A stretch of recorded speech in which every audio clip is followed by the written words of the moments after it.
Bismillahirrahmanirrahim. Assalamualaikum warahmatullahi wabarakatuh. Waalaikumsalam warahmatullahi wabarakatuh. Nanti kalau saya bilang selamat pagi, Bapak Ibu jawab dengan pagi luar biasa. Terus kalau saya bilang SMK bisa ya. Selamat pagi Bapak Ibu, pagi luar biasa. SMK bisa. Itu sebagai awalan penyemangat lah, biar semangatnya terus berkobar seperti pagi hari. Nanti untuk ice breakingnya, sebelum ke ice breaking, kita berdoa terlebih dahulu ya Bapak Ibu, untuk mengawali kegiatan hari ini. Marilah kita bersama-sama berdoa sesuai dengan keyakinan masing-masing. Berdoa dimulai.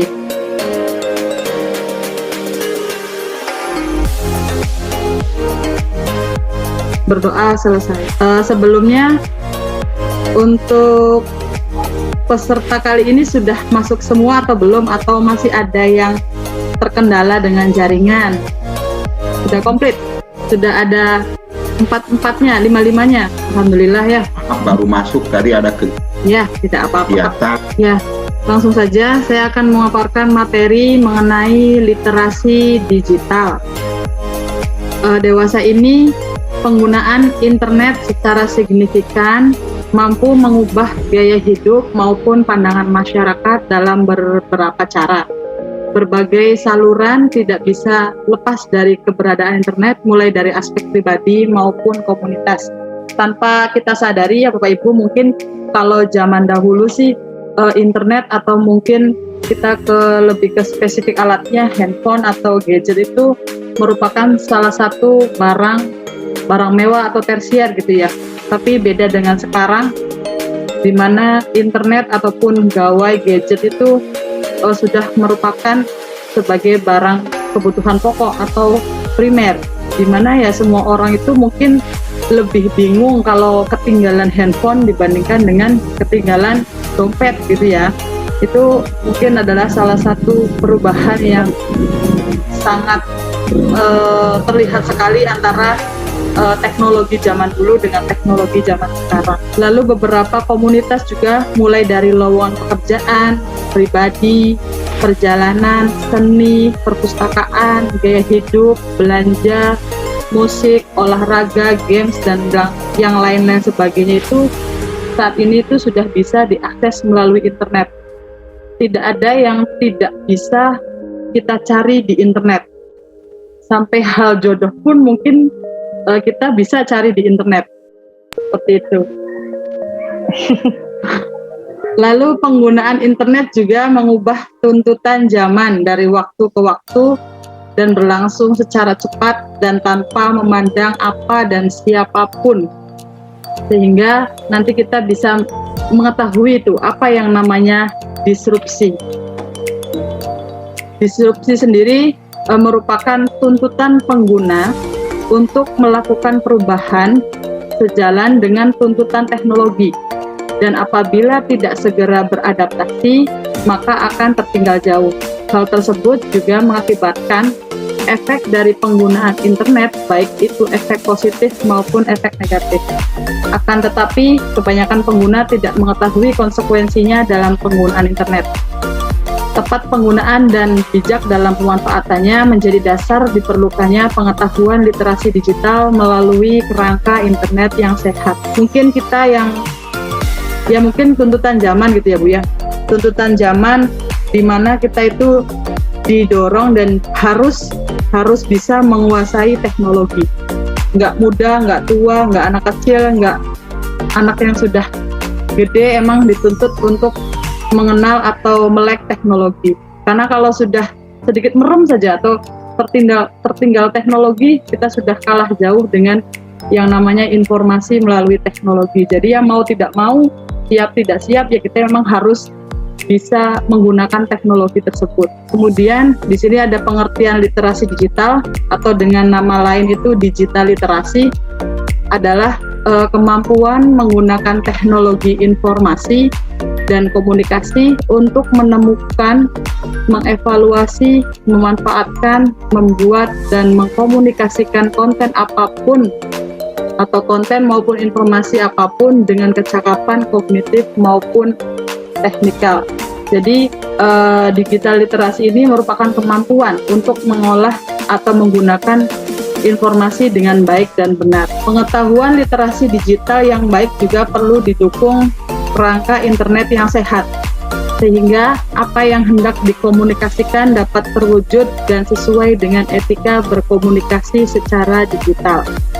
Harapan lainnya, penggunaan literasi digital yang sehat mampu menumbuhkan kreativitas pengguna internet yang sehat, sehingga juga mampu memberikan pendidikan internet yang sehat kepada generasi-generasi muda bangsa yang mampu meningkatkan harkat martabat bangsa. Mungkin kalau dilihat-lihat sekarang, kebanyakan dari anak-anak atau pemuda-pemudi bahkan sampai orang tua, karena mungkin kurangnya etika dalam penggunaan internet, banyak dari mereka yang menyalahgunakan penggunaan internet. Ada dari mereka yang mungkin salah satunya mungkin membuli di internet. Itu kan harusnya hal-hal tersebut itu tidak boleh dilakukan di internet. Cuma mungkin karena kurangnya etika dalam penggunaan internet, sehingga mereka mau tidak mau ya mungkin menggunakan hal tersebut untuk memuaskan batinnya. Kemudian apa rambu-rambu yang harus diperhatikan dalam penggunaan internet agar bisa tepat guna dan tepat pemanfaatannya? Yang pertama itu adalah perlindungan data diri. Bagaimana sih dalam melakukan perlindungan ini? Yang pertama itu kita tidak membocorkan data pribadi kita kepada pihak lain. Sekarang mungkin zamannya sudah mungkin orang-orang di luar sana banyak yang suka menghack. Nah, di sini kita jangan sampai memberikan atau membocorkan data pribadi kita, baik email ataupun apalagi sudah password ke orang lain, karena sudah membahayakan untuk diri kita sendiri. Lalu yang kedua, membuat database data pribadi dengan manual dan komputerisasi. Dalam pembuatan database data pribadi ini harus dibuat sendiri. Jangan sampai dibuatkan orang lain. Terlebih lagi orang lain itu menyimpan sandi atau kode dari data kita. Nanti akan terjadinya kena hack seperti itu. Lalu yang ketiga, tidak mengekspos data pribadi ke ranah publik baik online maupun offline. Ini nanti kaitannya dengan etika penggunaan internet. Kalau yang bijak mungkin akan memprivasi. Mungkin kalau yang baru-baru mengenal internet, segala sesuatunya mungkin diekspos ke dalam internet. Lalu yang keempat ada mengedukasi seluruh pihak tentang pentingnya data pribadi. Dan yang kelima, memperbarui antivirus pada komputer maupun ponsel pribadi. Ini adalah beberapa tips dalam perlindungan data pribadi. Lalu kenapa sih data pribadi itu penting? Karena penyalahgunaan data pribadi oleh pihak yang tidak bertanggung jawab bisa digunakan untuk membobol kartu kredit dan melakukan penipuan maupun fitnah. Mungkin dari kita ada yang pernah diretas WA-nya atau nomor handphonenya atau emailnya, sehingga mungkin dari kita pernah menjadi korban atau menjadi salah satu orang yang disalahgunakan penggunaan sosial medianya oleh orang yang tidak bertanggung jawab. Makanya di sini penting sekali untuk menjaga data pribadi kita sendiri. Lalu yang kedua, keamanan jaringan atau konektivitas. Bagaimana melakukan perlindungan keamanan jaringan ini? Yang pertama itu selalu menggunakan antivirus dan aktif melakukan update, karena antivirus ini tujuannya kan untuk membunuh virus-virus yang ada di komputer atau yang datang dari internet. Makanya selalu menggunakan antivirus. Yang kedua, menggunakan password yang tidak bisa diduga oleh pihak lain. Jujur saja kalau saya pribadi awal-awal pasti menggunakan tanggal lahir, tapi setelah ada beberapa kejadian semuanya diganti dengan tidak menggunakan tanggal lahir. Yang ketiga, tidak mengunduh sembarangan aplikasi, terutama yang bajakan. Selagi bisa cari yang asli, kenapa harus yang bajakan gitu ya. Lalu yang keempat, hindari sembarang mengklik setuju atau confirm tanpa membaca terlebih dahulu. Ini mungkin karena kita kurangnya literasi atau membaca, makanya langsung klik-klik aja, mungkin pengennya instan sehingga tidak tahu isinya apa. Ternyata ada hal-hal yang mungkin malah membuat jaringan kita atau koneksi kita terlambat karena kita sudah mengklik atau mengkonfirm teks tersebut. Lalu perbaharui software yang dipakai, gunakan browser yang sudah diperbarui, selalu backup data di berbagai tempat, bukan hanya satu. Ini backup data itu memang penting sih, jangan sampai kita cuma punya backup data itu satu, misalnya contoh di flash disk. Kita juga harus membackupnya di laptop atau di komputer yang lain, minimalnya ada 2 backup lah. Misalnya kalau flash disknya bermasalah, kita bisa mencari file lain di komputer atau di laptop yang ada. Lalu kenapa hal ini penting? Tentu saja tanpa adanya pemahaman tentang keamanan secara daring ini, maka siapa saja itu dapat dirugikan. Makanya kita biar tidak dirugikan harus memperhatikan hal-hal tersebut. Lalu yang ketiga itu ada serta privasi individu. Bagaimana kita melakukan perlindungan ini? Yang pertama itu lebih baik tidak mengaktifkan share location, baik PC maupun personal gadget. Kalau orang-orang yang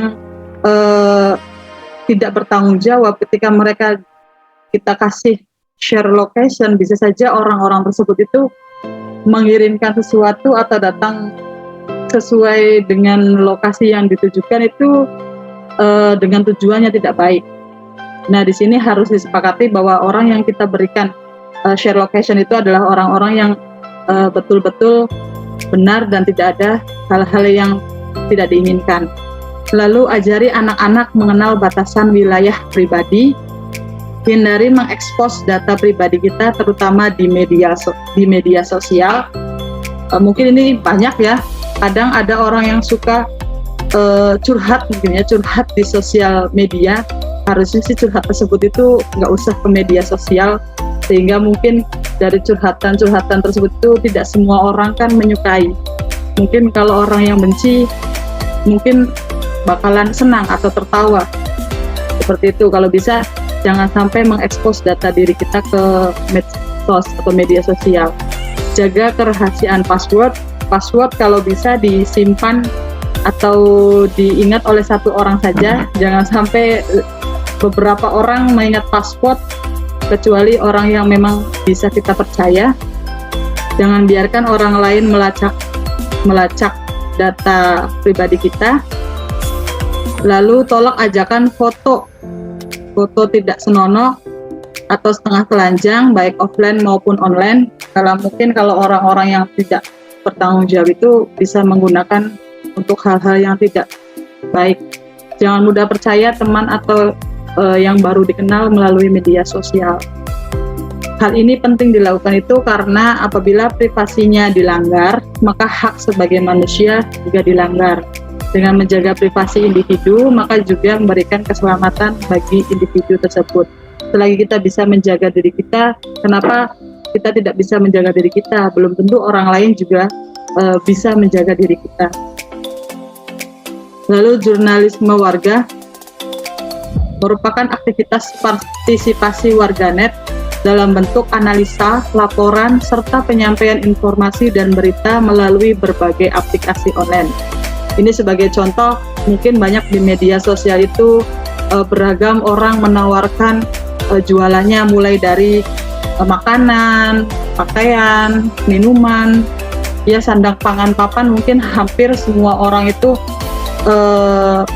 mempromosikannya melalui media sosial atau internet. Pokoknya zaman sekarang sih sudah bukan hal yang susah kalau misalnya punya ide atau hal baru.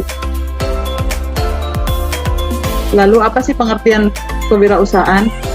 Ini kemampuan dan keinginan untuk mengembangkan usahanya melalui aplikasi online dalam rangka memperoleh keuntungan. Dia kembali seperti tadi, mungkin kalau dulu sih kita untuk jualan itu mikir malu, gimana ya nanti untuk promosinya, gimana nanti ketemu orang ini. Sekarang sih sudah tinggal pegang HP, buka media sosial, tinggal share produk kita, ya insya Allah mungkin sudah ada peminatnya masing-masing. Lalu etika informasi, ini merupakan kesadaran untuk mengevaluasi berbagai isu yang terjadi terkait penyebaran data elektronik yang mencakup di dalamnya kemampuan untuk menyaring hoax, memilah informasi, dan bagaimana menyampaikan informasi yang baik. Ini etika yang memang harus dimiliki oleh semua orang agar tidak semua hal yang dia punyai, dia lakukan, dia dapatkan, tidak semuanya itu bisa di-share di sosial media atau di internet, karena tidak semua hal yang mereka dapatkan itu kan bukan hal-hal yang baik juga gitu.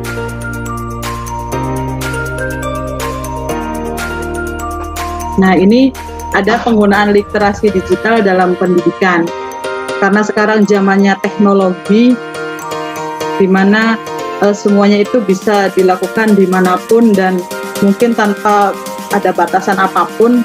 Mungkin keterbatasannya kalau ada handphone, tidak ada internet, ya tidak bisa ngapa-ngapain. Ada kuota, tidak ada handphone, ya tidak bisa apa-apa juga. Ini penggunaan literasi dalam digital pendidikan yang mungkin sering atau biasa dilakukan oleh guru umumnya. Yang pertama itu ada Zoom, yang kedua ada Google Meet, Google Classroom, mungkin ada aplikasi rumah belajar, Google Formulir, dan yang lain-lain. Mungkin masih banyak lagi. Salah satunya mungkin ada sih yang berbayar juga kan, seperti Ruang Guru, itu kan sudah salah satu platform yang digunakan dalam mengajar untuk memudahkan peserta didik dalam memahami pembelajaran atau materi.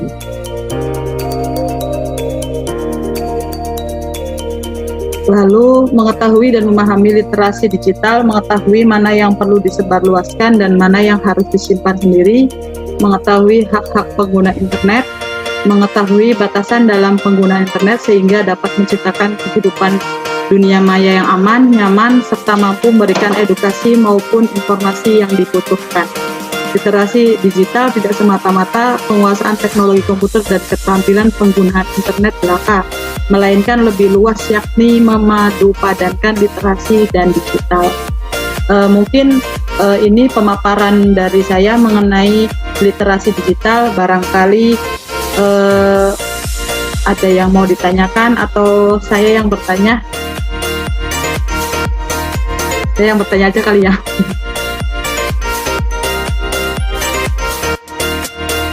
Mangga. Mau pilih siapa? Kira-kira nih, sekarang kan lagi pandemi COVID, pembelajaran juga dilakukan di rumah dengan menggunakan teknologi yang sudah disediakan. Kira-kira dari teknologi yang ada dengan mungkin keterbatasan atau kekurangannya waktu, keterbatasan waktu Bapak Ibu, kira-kira apa hambatan yang dirasakan selama pembelajaran daring ini dengan teknologi yang mungkin kitanya kurang memahami gitu. Bu Mina, tak? Ya boleh Bu. Iya, mungkin dari hambatannya dari sarana dan prasarana yang kurang mendukung ya Bu. Jaringan internet di ini misalnya itu hambatannya seperti itu. Fasilitas. Iya. Berarti kalau misalnya untuk sarana dan prasarananya mendukung sih insya Allah berjalan dengan baik. Iya berjalan dengan baik ya. Karena itu adanya sarana dan prasarana yang kurang mendukung. Nah intinya itu aja Bu. Yang lainnya barangkali bisa memberikan masukan mengenai hambatan yang dirasakan oleh Bapak Ibu selama ini mengajar di rumah atau melalui daring. Contoh sederhana aja yang praktis ya Bu. Iya Pak. Iya, Pak Ben. Waktu saya mau masuk link ini Zoom, Iya.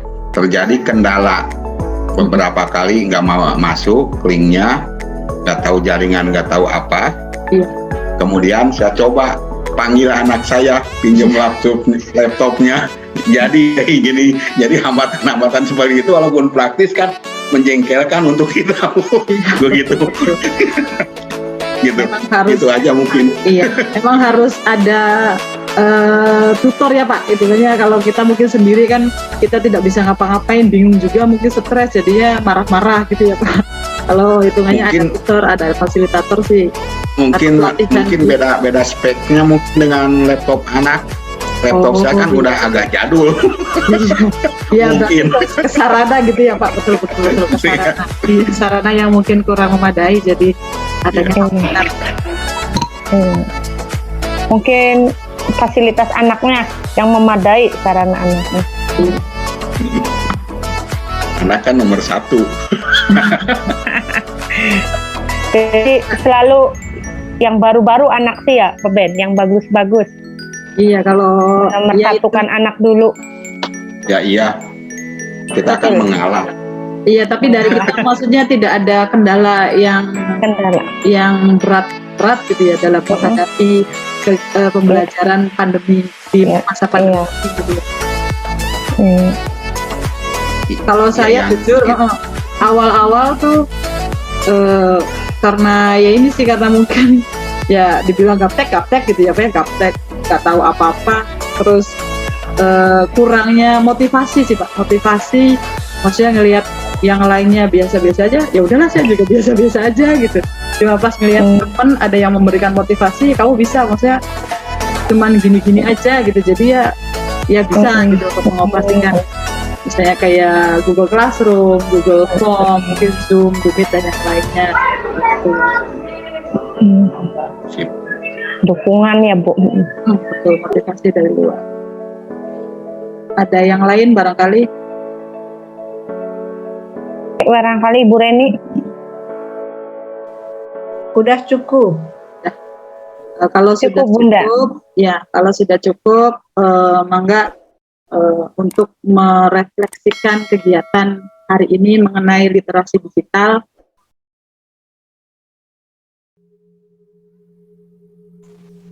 Ya. Baik, supaya mempersingkat waktu untuk merefleksi saya aja ya. Mangga. Mangga. Baik, di sini untuk merefleksi dari literasi digital. Literasi digital adalah kemampuan yang menggunakan teknologi, informasi, dan komunikasi untuk menemukan dan mengevaluasi, menciptakan, dan mengkomunikasikan informasi yang membutuhkan keterampilan kognitif dan teknis. Guru saat ini dituntut untuk dapat membuat, berkolaborasi, dan berbagi konten, konten digital secara bertanggung jawab. Karena itu, kepala sekolah, sumber daya pendidikan, dan guru perlu memahami pentingnya literasi digital dalam pembelajaran. Mungkin itu ya refleksi mengenai literatur digital. Ya, menurut terima kasih Bu Reni atas refleksinya. Ya, kembali lagi gimana kita beretika dalam menggunakan internet. Semakin kita punya etika yang baik, insya Allah penggunaan internet bisa sesuai dengan pemanfaatannya.